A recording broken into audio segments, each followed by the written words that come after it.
Assalamualaikum warahmatullahi wabarakatuh.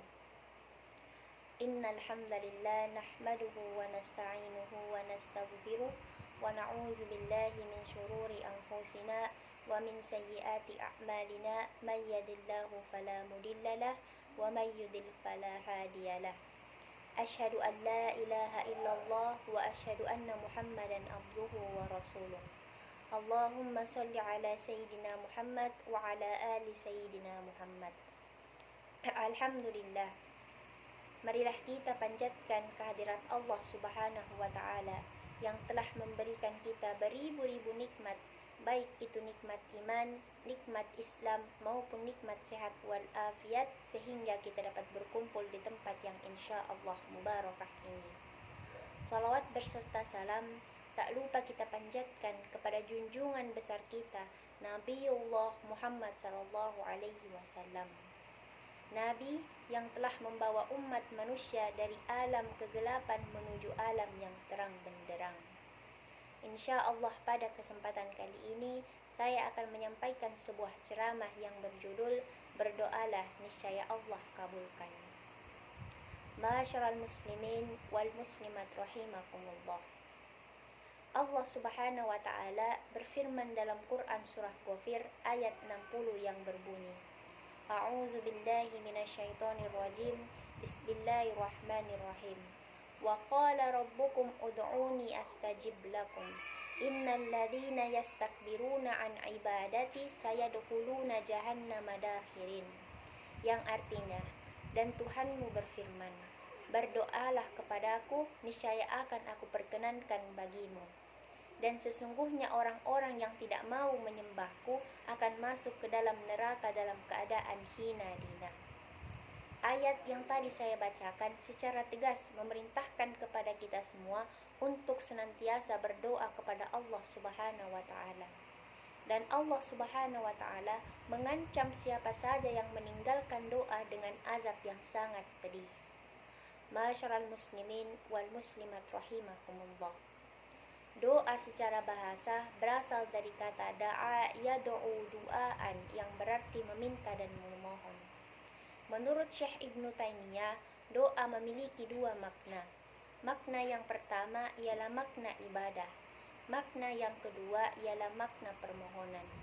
Kedua makna ini memiliki kaitan yang sangat erat. Dengan demikian, dapat kita katakan bahwa doa merupakan bentuk ketundukan kita sebagai seorang hamba kepada Allah Subhanahu wa Ta'ala. Ma'asyiral muslimin wal muslimat rahimakumullah. Tugas kita sebagai seorang hamba ialah berdoa kepada Allah Subhanahu wa Ta'ala. Dan tugas Allah Subhanahu wa Ta'ala ialah menerima doa kita. Ada 3 cara Allah Subhanahu wa Ta'ala menerima dan mengabulkan doa kita. Cara yang pertama ialah Allah Subhanahu wa Ta'ala menerima dan mengabulkan doa kita sesuai dengan apa yang kita harapkan. Yang kedua, Allah Subhanahu wa Ta'ala menunda doa kita karena kita belum layak untuk mendapatkannya. Yang ketiga, Allah Subhanahu wa Ta'ala menerima dan mengabulkan doa kita tidak sesuai dengan keinginan kita, akan tetapi diganti oleh Allah Subhanahu wa Ta'ala oleh sesuatu yang lebih baik lagi. Maka dari itu, apabila kita berdoa, hendaklah kita harus khusyuk dan juga kita harus yakin bahwa apa yang kita inginkan akan dikabulkan oleh Allah Subhanahu wa Ta'ala. Ma'asyiral muslimin wal muslimat rahimakumullah. Adapun adab ketika berdoa menurut Syekh Ali Jaber, yang pertama ialah apabila kita ingin berdoa, hendaklah kita mengadakan tangan kita. Kemudian kita membaca basmalah, bismillahirrahmanirrahim, kemudian memuji Allah Subhanahu wa Ta'ala. Kita bisa mengucapkan Asmaul Husna seperti halnya Ya Allah, Ya Rahman, Ya Rahim, Ya Malik dan seterusnya. Kemudian kita bersalawat kepada Nabi Muhammad sallallahu alaihi wasallam. Allahumma salli ala Sayyidina Muhammad wa ala ali Sayyidina Muhammad. Kemudian barulah kita berdoa kepada Allah Subhanahu wa Ta'ala. Ma'asyiral muslimin wal muslimat rahimakumullah. Doa dapat mengubah takdir seseorang. Seperti halnya ada kisah pada zaman Nabi Musa alaihissalam.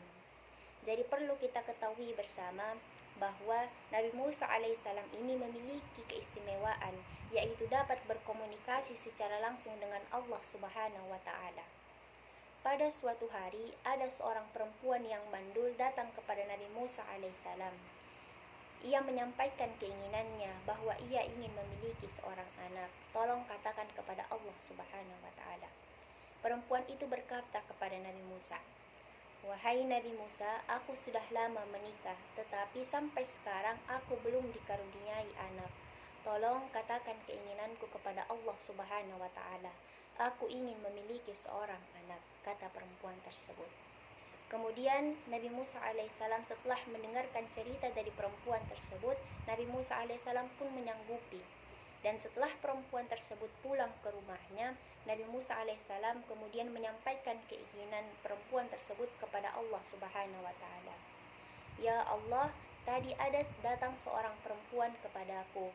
Ia meminta kepadaku untuk memberitahukan kepada engkau, ia ingin memiliki seorang anak," kata Nabi Musa alaihissalam. Kemudian Allah Subhanahu wa Ta'ala langsung menjawab, "Wahai Musa, perempuan tadi telah aku takdirkan mandul. Ia tidak akan memiliki keturunan," kata Allah Subhanahu wa Ta'ala. Setelah beberapa hari, perempuan tersebut datang kembali kepada Nabi Musa alaihissalam. Perempuan tersebut menanyakan kepada Nabi Musa alaihissalam, apakah Nabi Musa alaihissalam telah menyampaikan keinginannya kepada Yang Maha Pencipta atau belum. Nabi Musa alaihissalam pun berkata, "Telah aku sampaikan keinginanmu kepada Allah Subhanahu wa Ta'ala. Akan tetapi kata Allah Subhanahu wa Ta'ala, engkau telah ditakdirkan mandul dan tidak akan ada seorang anak pun yang sanggup lahir dari rahimmu. Engkau tidak akan memiliki seorang keturunan pun." Kemudian perempuan tersebut berkata lagi kepada Nabi Musa alaihissalam, "Wahai Nabi Musa, tolong sampaikan lagi keinginanku kepada Allah Subhanahu wa Ta'ala. Aku ingin memiliki seorang anak," kata perempuan tersebut.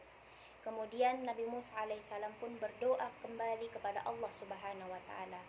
Namun jawaban dari Allah Subhanahu wa Ta'ala tetap sama. Perempuan tersebut telah ditakdirkan mandul dan tidak akan memiliki seorang keturunan. Lalu perempuan tersebut pulang ke rumahnya dan kembali berdoa terus-menerus setiap harinya, setiap malamnya kepada Allah Subhanahu wa Ta'ala. Perempuan tersebut berdoa, "Ya Allah, tolong berikan aku seorang anak. Tolong karuniakan aku seorang anak. Ya Allah, ya Rahim, ya Rahim, tolong karuniakan aku seorang anak," kata perempuan tersebut. Ia selalu berdoa setiap harinya. Setelah itu, setelah beberapa hari, perempuan itu tak kunjung datang lagi kepada Nabi Musa alaihissalam. Dan setelah beberapa lama kemudian, perempuan tersebut datang kepada Nabi Musa alaihissalam dengan menggendong seorang anak. Lalu perempuan tersebut bercerita kepada Nabi Musa alaihissalam bahwa anak yang ia gendong ini merupakan anaknya. Lalu Nabi Musa alaihissalam pun terkejut dan Nabi Musa alaihissalam langsung bertanya kepada Allah Subhanahu wa Ta'ala, "Ya Allah, mengapa perempuan tersebut bisa hamil dan juga bisa memiliki anak? Bukankah engkau telah menakdirkan perempuan tersebut mandul?" Lalu Allah Subhanahu wa Ta'ala menjawab, "Wahai Musa, hambaku ini tak henti-hentinya berdoa. Ia berdoa, aku takdirkan ia mandul. Ia berdoa lagi kepadaku, aku tetap takdirkan ia mandul. Ia berdoa tak henti-hentinya kepada aku, lalu aku mengabulkan doanya. Maka dari itu ia memiliki seorang anak, karena kasih sayangku ini lebih besar daripada ketetapanku." Nah, dari kisah tadi dapat kita ambil pelajaran bahwa apa yang telah ditakdirkan oleh Allah Subhanahu wa Ta'ala dan apa yang telah digariskan Allah Subhanahu wa Ta'ala bisa saja berubah, asalkan kita terus berdoa kepada Allah Subhanahu wa Ta'ala dan juga kita yakin kepada Allah Subhanahu wa Ta'ala tentang keinginan kita.